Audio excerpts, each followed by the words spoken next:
deux grands amis décidèrent de traverser le désert. Ils se faisaient totalement confiance et savaient qu'ils ne trouveraient pas meilleure compagnie. Cependant, ils commencèrent à être fatigués et leurs opinions se mirent à diverger. Ils passèrent du désaccord à une dispute et de la dispute au débat enflammé. La situation atteint un tel point qu'à un moment donné, l'un des deux amis frappa l'autre. Il se rendit ensuite compte de son erreur et lui demanda pardon. Celui qui avait été frappé écrivit alors dans le sable « Mon meilleur ami m'a frappé ». Ils poursuivirent leur chemin et finirent par tomber sur une étrange oasis. Alors qu'ils s'en approchaient, le sol commença à bouger. L'ami qui avait été frappé commença à s'enfoncer. C'était une sorte d'étang. Son ami fit alors tout son possible pour lui sauver la vie et il finit par le sortir de cet endroit.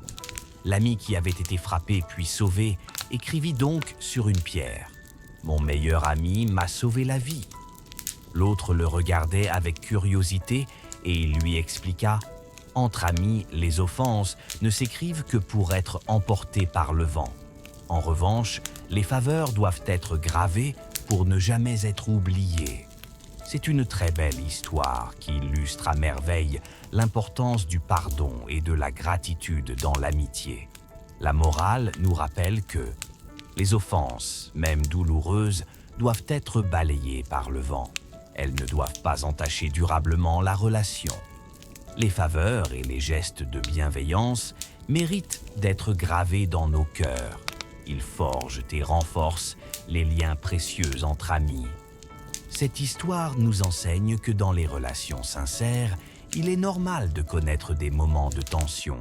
Mais ce qui compte vraiment, c'est la capacité à se relever ensemble, à se pardonner et à ne retenir que les souvenirs positifs qui renforcent la confiance mutuelle. Prenez soin de vous la famille et gardez le sourire. À très vite.